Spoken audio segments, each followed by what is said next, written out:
네, 오늘 그 의심 많은 제자 도마의 이야기를 좀 저희가 살펴보면서 저희들의 믿음을 좀 점검해 보는 시간을 좀 가졌으면 합니다. 마이크 소리가 계속 왔다 갔다 하는데요. 지금 너무 동굴 같아요. 제가 느끼기에. 네. 예수님의 12제자 중에 한 사람인 이 도마라는 이름은 영어로 하면 토마스가 되는 거죠. 이 이름이. 근데 이게 히브리식으로는 이름이 디두모라는 이름을 사용했습니다. 그러니까 디두모가 본명이고 도마가 본명이고 디두모가 별명이다 이렇게 얘기하실 수도 있는데 사실 그렇게 얘기하는 것보다는 원래 도마라는 이름, 히브리 이름을 갖고 있는데 이걸 그냥 헬라식 이름으로 디두모라고 이렇게 발음을 한다라고 보시는 게 오히려 더 적절할 수 있습니다. 뜻은 둘 다 쌍둥이입니다. 쌍둥이라는 뜻을 갖고 있죠. 근데 이름을 쌍둥이라고 짓긴 하나라는 생각이 좀 그렇긴 한데 여하튼 이 사람의 이름은 이제 도마였습니다.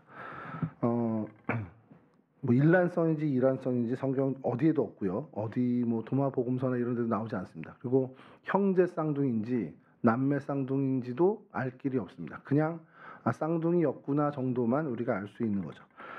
그만큼 도마에 대한 기록이 그렇게 많지 않아요. 기독교 전승이나 기독교 전통, 기독교 고승 어떤 고전 자료에도 이 도마에 대한 이야기는 그렇게 많이 나오지 않고요. 성경에도 사실 이 요한복음의 이 일부에서만 어떻게 보면 이를 좀 상세히 얘기하고 공간복음에서는 거의 명단 정도만 사도행전도 마찬가지고 명단에 들어있는 정도만 나옵니다.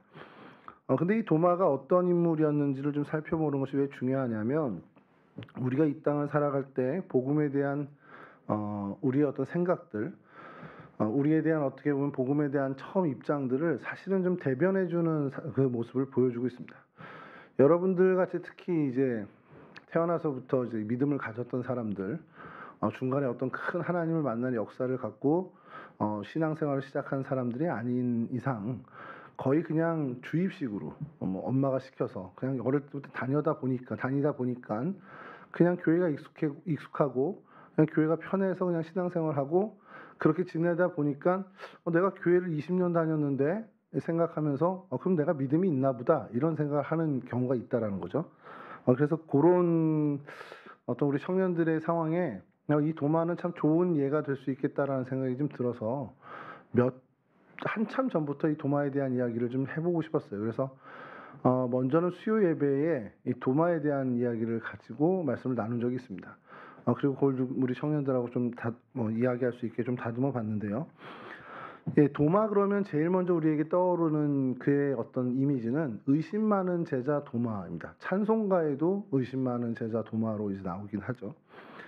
근데 그 사람이 의심 많은 제자, 이게 근데 부정적인 의미에서 이렇게 의심 많은 제자로 은연중에 쓰이고 있다라는 겁니다. 여러분들에게도 도마 그러면 의심 많았던 제자지 이렇게 얘기할 때, 이렇게 생각할 때 그 의심 많았던 제자 그러면 그게 사실은 긍정적인 이미지보다는 부정적인 의미가 더 큰 거는 사실이거든요.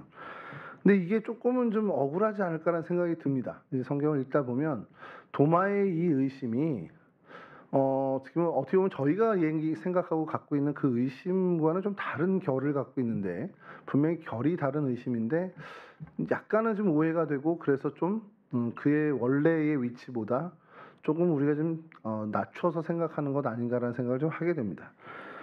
그래서 도마가 등장하는 그 부분들을 오늘 좀 잠깐 보면서 좀 이야기를 나누려고 하는데요.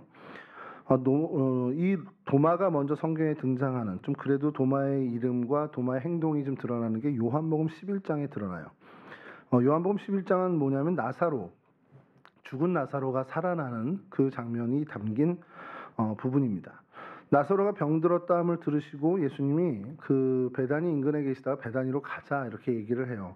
근데 이 베다니는 예루살렘에 가까운 도시입니다. 그러다 보니까 그 직전에 예루살렘에서 죽을 뻔했던, 그러니까 돌에 맞을 뻔했던 그 상황을 모면해서 왔다가 다시 예루살렘 인근으로 가자라는 주님의 말에 제자들은 조금은 당혹스러움을 갖고 있었습니다. 그래서 떠나와서 어떻게 보면 생명이라든지 어떤 위험을 피해서 떠나왔는데 다시 나사로가 죽었다는 소식 때문에 간다라는 것이 물론 가야 되는 게 맞지만 좀 굉장히 위험한 상황이라는 거죠. 자, 제자들이 예수님을 말리고 싶었어요. 사실은 주님 뭐 이제 그래도 지금 이제 막 위험을 피해서 왔는데 다시 가는 건 좀 위험하지 않겠습니까? 이렇게 얘기하고 싶었는데 아무도 얘기를 하지 못하는 상황에 도마가 나서서 이런 얘기를 합니다. 우리도 주와 함께 죽으러 가자. 근데 그 가는 길 거기가 죽는 곳이라는 것을 전제하에 우리도 주와 함께 죽으러 가자라고 이야기를 합니다. 도마의 이런 반응은 어떤 의미일까? 성경학자들의 해석이 분분합니다. 분분한 것이 그냥 정말 결단해서 죽음을 각오하고 결단해서 야 그래 우리도 이제 이참에 어쩔 수 없다 주님과 함께 죽으러 가자 이런 결단이었냐라는 거죠. 근데 성경학자들의 많은 이제 대다수의 표현은 그 대다수의 이야기는 어떤 표현이냐면 이거를 어떤 결단의 어떤 항거의 표시라기보다는 다른 제자들과 비슷하게 어떤 자포자기의 그 표현이 아니었겠냐라고 이야기를 해요. 그러니까 무슨 얘기냐면 이제 좀 여기까지 왔는데 야 이렇게 피해 왔는데 주님이 또 가시자 그러네. 아휴 그래 뭐 할 수 없다. 그냥 다 운명에 맡기고 우리도 그냥 죽으면 죽는 걸로 가자. 그냥 주님 따라가자. 이렇게 어떤 자포자기 심정으로 이야기한 것이 아니겠냐라는 것이 성경학자들의 해석입니다.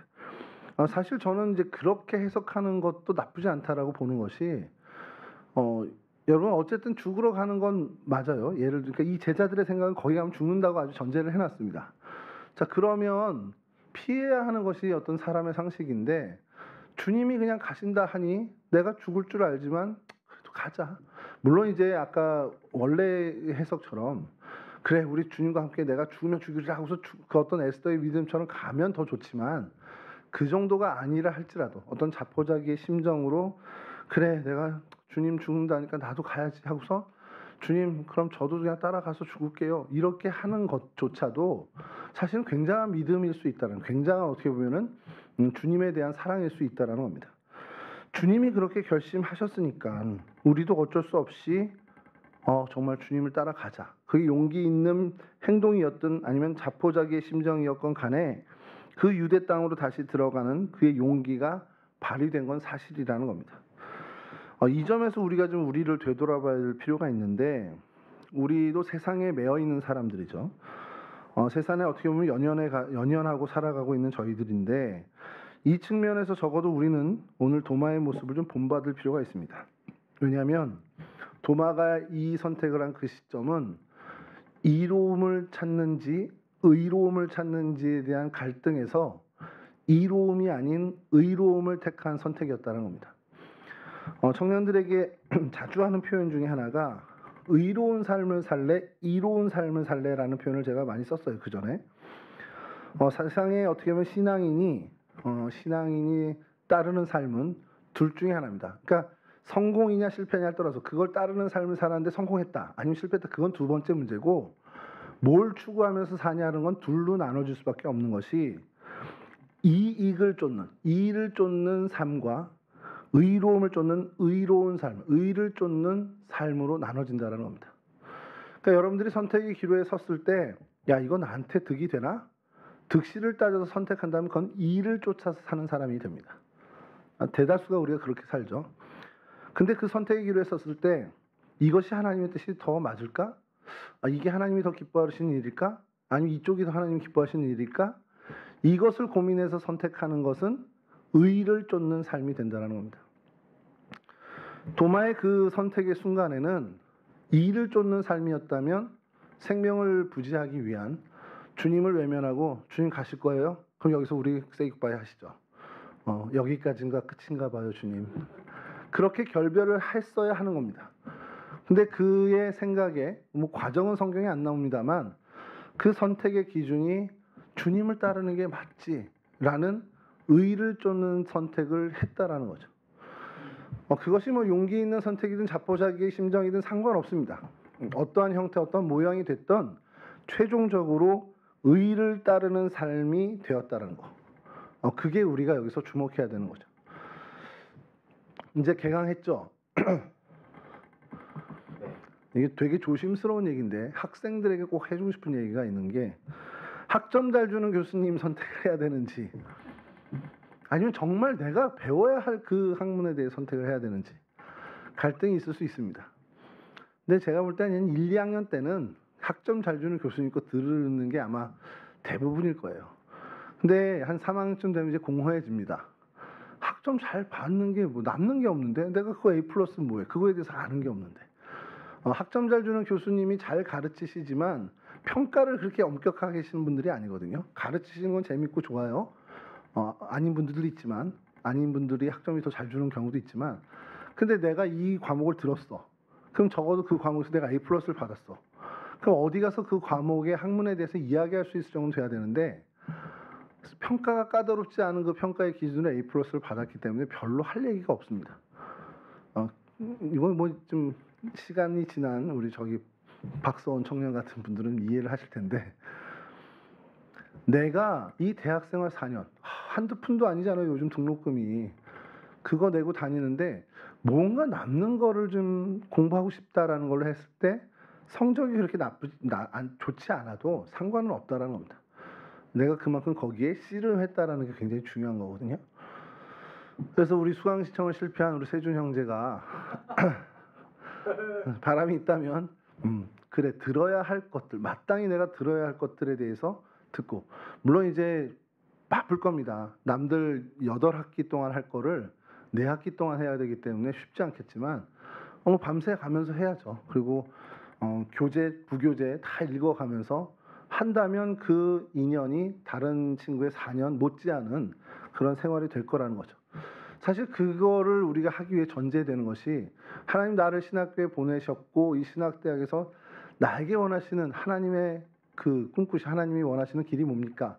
그걸 기준으로 놓고 그 길을 선택한다면 의를 따르는 삶을 어떻게 보면 살아가는 연습이 된다는 연습의 장이 될 수 있다는 겁니다. 그렇게 체질화가 되면 졸업 후에도 그 길을 계속 걸을 때 어떤 선택의 기로에 섰을 때든 의를 쫓는 것이 더 수월해질 수 있다는 것이죠. 사실 그것을 여러분 청년의 때에 좀 훈련을 했으면 좋겠다라는 것이 나중에 여러분들이 나이 들어서는 이게 생각할 게 너무 많아져요. 그 선택의 기로에 섰을 때. 그러면 번민이 많아지기 때문에 선택이 쉽지 않습니다. 근데 여러분 청년 때부터 20대 때부터 그 훈련을 계속 해온 사람들은 그 시절에 가도 여타 생각할 것이 많아도 의의를 쫓는 삶을 선택하는 것이 어렵지 않은 일이 될 수 있습니다.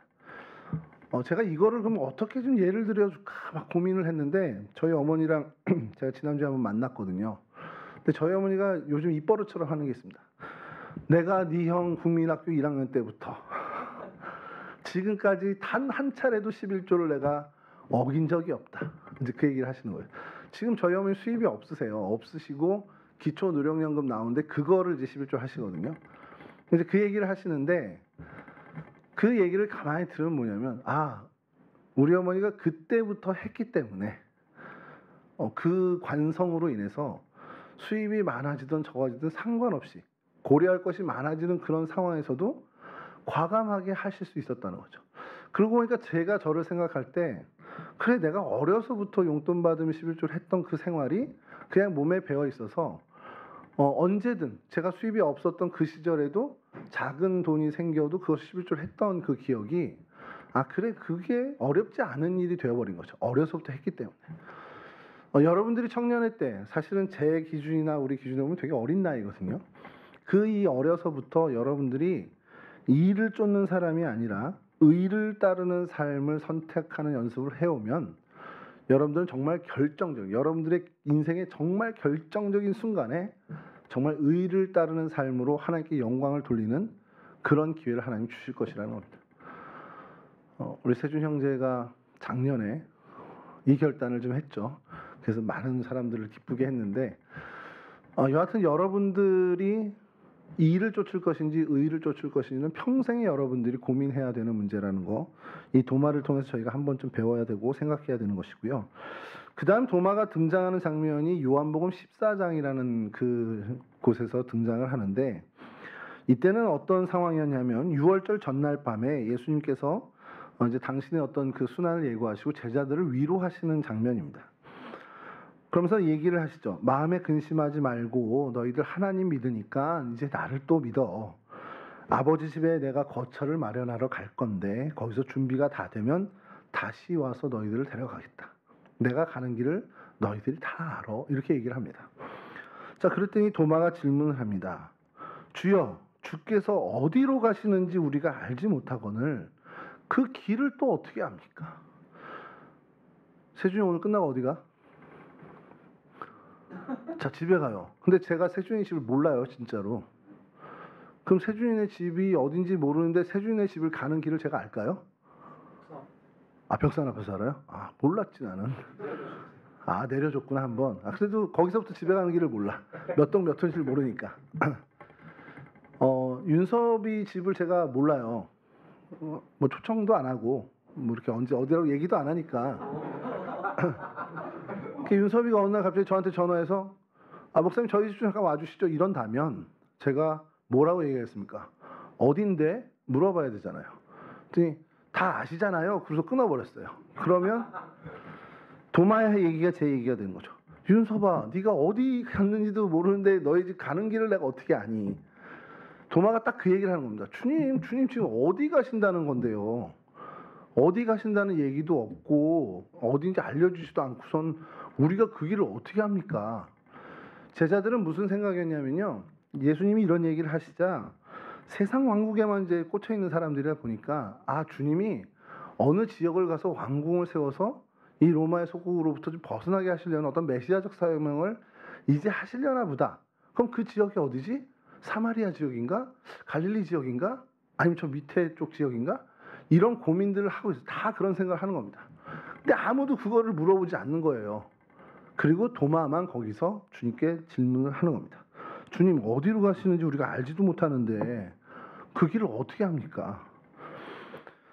자, 이 점에서 보면 도마가 어떻게 보면 어떤 사람이었을지를 우리가 좀 생각해야 되는 것이 주님이 뭘 얘기하고 가르쳐 주시면 그거를 잘 이해하지도 못하고 잘 믿지도 못하고 깨닫지도 못하는 그 아둔한 사람이었냐?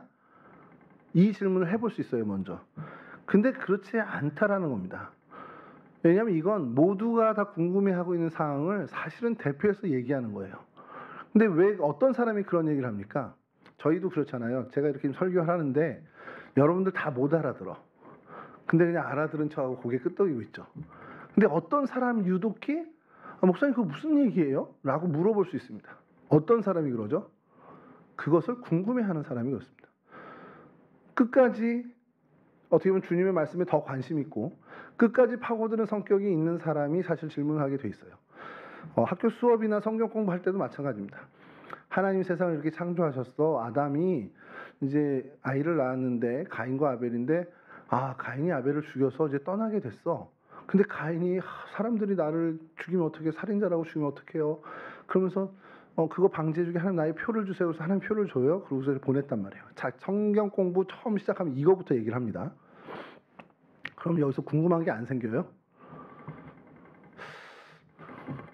궁금한 게 있는데 안 물어본단 말이에요. 근데 그 청년 중에 하나는 아니 가인과 아벨에서 아벨을 죽였는데 가인 말고 세상에 사람이 어디 있어요, 목사님? 이렇게 물어보는 게 정상이거든요. 그러니까 그 궁금증을 다 갖고 있는데 안 물어봅니다. 왜냐하면 아담과 하와가 첫사람이잖아요. 가인과 아벨이 있어서 두 아들이 있는데 가인이 아벨을 죽였어요. 근데 하나님이 이제 쫓아내면서 사람들이 날 죽이면 어떻게 해? 꼬지라면 어떻게 해요? 그 걱정을 하는데 무슨 사람들이 왜 있어? 이렇게 궁금해할 수 있잖아요. 걱정된다. 궁금 노로 무슨 상관 노로. 나중에 성경 공부할 때 답 가르쳐 드릴게요. 그거는. 자, 무엇인가 더 궁금하고 더 관심 갖고 더 파고들고 싶어하는 사람이 질문합니다. 이 상황도 딱 그 상황이라는 거예요. 주님이 이런 정말 내가 아버지 집에 가서 너희들 거처 예비하게 막 정말 뜬구름 소리 같은 거 하는데 다 이해를 못했단 말이에요. 제자들 모두가 다. 근데 도마만 주님의 나라에 주님께 더 관심이 많고 하나님 얘기하시는데 그거에 대한 관심이 많고 끝까지 파고드는 성격이 있는 사람이기 때문에 물어보는 거예요. 주님 잠깐만요. 아, 이거 어디 가시는 건데요? 어디 가신다는 걸 저희가 알아야 그 길을 알지 않습니까? 이걸 묻는 겁니다. 주님께서 세상에 어디 지역을 간다는 얘기가 아닌데 이해를 못했기 때문에 또 물어보는 거란 말이죠. 사실 이 부분에 대해서는 저희가 이 도마의 자세를 좀 가져야 할 필요가 있다는 거예요. 교회 안에서 신앙의 진리들이 참 많이 이야기 됩니다. 그리고 그것의 대다수는 이미 여러분들이 어느 정도 알고 있는 상황을 생각하고 그 이상의 것을 얘기하는 경우가 많아요. 그러니까 여러분들도 그냥 어떤 분위기에 휩쓸려서 난 저거 잘 모르는데 하면서도 묻기 민망하고 모르는 사람 될까 봐 그냥 따라가는 경우가 있습니다. 그게 청년 때 참 많이 있어요. 구약이 몇 권입니까? 모르잖아. 선교사님 대답해 주시면 안 되고요. 신약이 몇 권이에요? 그러니까 저는 말씀을 전하는 저나 청년부를 지도하는 저희들은 뭐 부장님이나 저는 우리 청년들이 교회 학교를 거쳐왔으니까 그 정도는 다 알 거야 라고 생각한단 말이에요.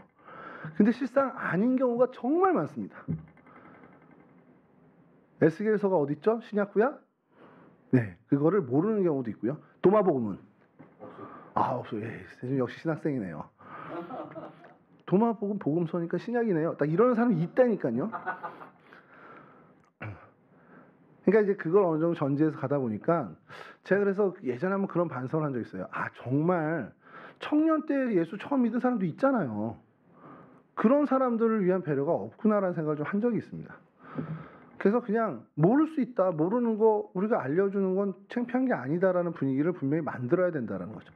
어느 정도 가진 이 정도의 신앙의 지식이 있다라고 전제해서 하지만 모르는 사람도 있기 때문에 얘기해줄 필요는 있다라는 것을, 그것이 창피한 게 아니라는 걸. 당연히 처음 있는데 모르는 게 당연해. 그게 자연스러워요. 처음부터 알고 오면 이상한 사람이잖아요. 처음 새시가족 등록했는데 성경에 대해서 빠삭해. 그럼 딱 신천지죠. 그건 신천지지 그냥. 그런 어떤 그 이야기들. 그러니까 여러분들이 교회에서 목사님께 질문하고 성경 공부할 때 물어보고 하는 것들은 정말 필요한 것들인데 그러한 모습을 이 도마가 보여준 겁니다. 사실 그러한 성격이 믿음에서 신앙에서 잘 자라날 수 있다는 거죠.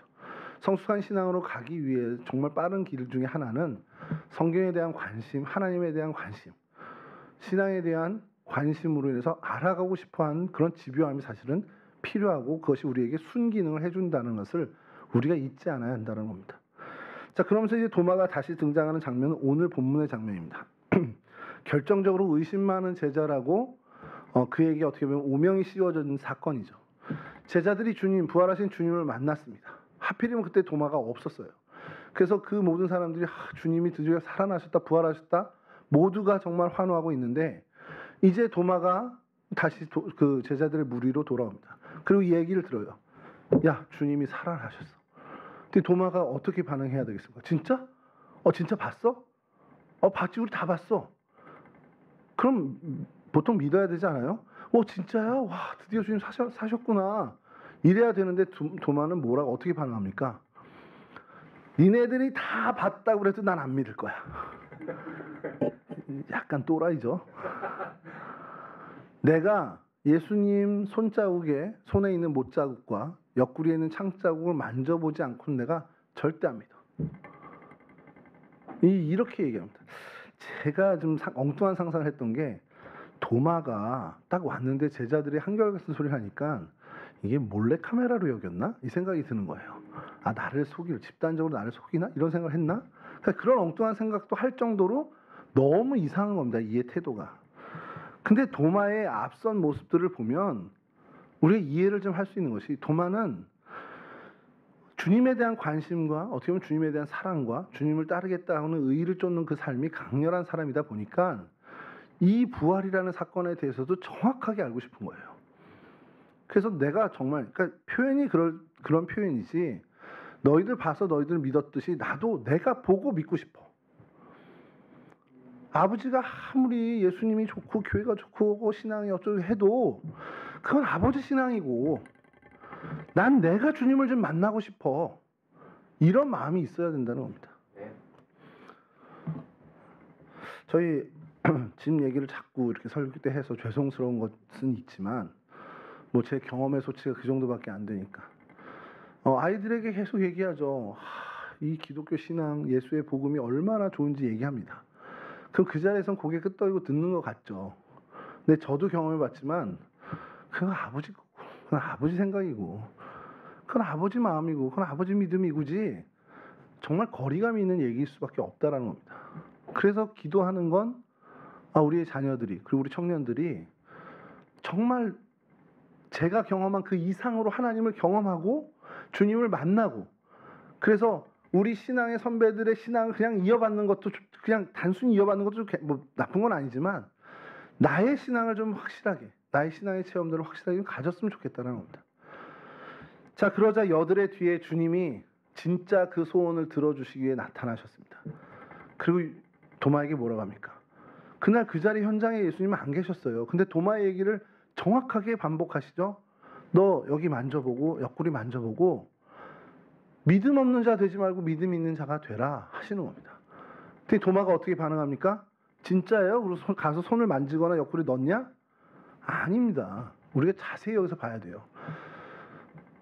성화들을 보면 이 도마가 이렇게 예수님의 옆구리에 손가락을 넣는 그런 성화도 있습니다만 사실 저는 성경을 계속해서 반복해서 보고 볼 때마다 주님께서 이렇게 얘기하시자 그가 가서 눈으로 보고 만지며 예수를 믿었더라가 아니라 그 순간 그는 바로 자복하고 엎드려지면서 나의 주님, 나의 하나님 그렇게 고백합니다.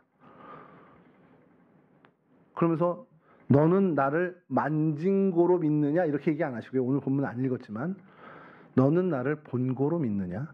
너는 나를 봐서 믿니? 그러니까 만진 게 아니에요. 그냥 주님을 만났기 때문에 이제 믿은 겁니다. 보지 않고 믿는 믿음이 더 복되다라는 얘기를 하십니다. 사실 그 부분을 좀 갈등을 했어요. 거기에 초점을 맞춰야 되나? 아니면 도마의 고백에 대해 초점을 맞춰야 되나? 그건 이제 뭐 나중에 또 우리가 할 얘기겠지만 다른 제자들과 했던 얘기를 다 이미 아시고 도마의 그 요구, 나도 너희들 신앙 말고 너희들이 보고 믿는 거 말고 나도 내가 체험하고 내가 믿고 싶어라는 그 도마의 이야기를 그대로 들으셔서 오셔서 그 이야기를 해주시니 도마는 더 이상 뭐 안 믿을 수 있는 게 없다라는 거죠. 나의 주님, 나의 하나님. 그는 그렇게 고백을 할 수밖에 없었습니다. 여러분 오늘 이 도마의 이야기들을 좀 들으면서 저는 여러분들이 좀 결단했으면 좋겠는 게 있어요. 우리 특별히 청년의 때에 여러분들의 이익을 쫓아서 발빠른 사람들은 세상 사람들이 칭찬할 수 있습니다. 야, 쟤는 똑똑해. 아우, 쟤는 손에 하나도 안 봐. 쟤는 어떻게 저런 걸 다 찾아서 자기 걸 이렇게 하지? 칭찬할 수 있습니다만 그 어떤 여러분들의 지혜로움을 가지고 하나님의 뜻을 쫓는 정말 하나님이 이게 하나님 기뻐하시는 걸까? 저게 하나님 기뻐하시는 걸까? 그 의를 따르는 삶에 좀 더 민감한 삶을 지금부터 연습하셨으면 좋겠습니다. 그리고 대충 넘어가지 마세요. 적어도 신앙생활에 있어서만큼은 대충 뭐 이렇게 하면 되겠지 이게 아니라 정말 철저하게 사순절 묵상 40일 지나가면 대충 되겠지 그러지 마시고요. 하루하루 올라오는 것들에 대해서 정말 한 번씩은 좀 읽어보시기 바랍니다. 좀 그렇게 집요한 신앙의 어떤 자세를 좀 가졌으면 좋겠습니다. 그리고 마지막으로 많은 이들의 신앙이 내 주변에 많아요. 교회를 다니다 보면 이런 체험 저런 체험한 사람들 많습니다.